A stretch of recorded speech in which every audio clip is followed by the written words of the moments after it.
Сәлеметсіңдер ме оқушылар? Менің каналыма қош келдіңіздер. Бүгін біз бөлімдері әртүрлі жай бөлшектерді қосу және азайтуға байланысты есептер шығаруды үйренеміз.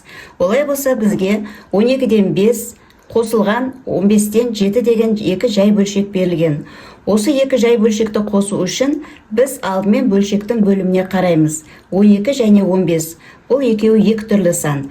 Яғни 12 және 15-ті бөлімі әртүрлі бөлшектерді қосу үшін біз екі ережені білуіміз керек. Алдымен бөлшектерді ең кіші ортақ бөлімге келтіріп алуымыз керек. Екінші бөлімдері бірдей бөлшектерді қосуымыз керек.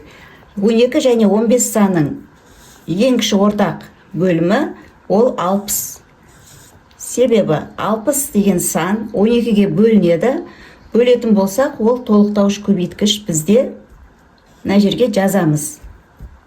5. 60-ты 15-ке бөлетін болсақ, 4. Толықтауыш көбейткіш осылай жазылады. 5 жердегі 5-ім 25, 7 жердегі 4-ім 28. 60-тан 53. Енді азайтуға байланысты есеп. 12-ден 7 азайтылған 9-дан 2.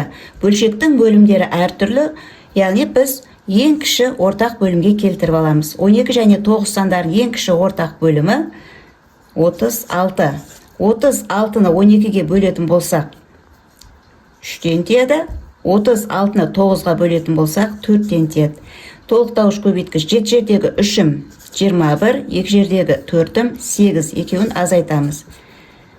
36-дан 13. Егер видео ұнаған болса, менің каналыма тіркеліп қойыңыздар.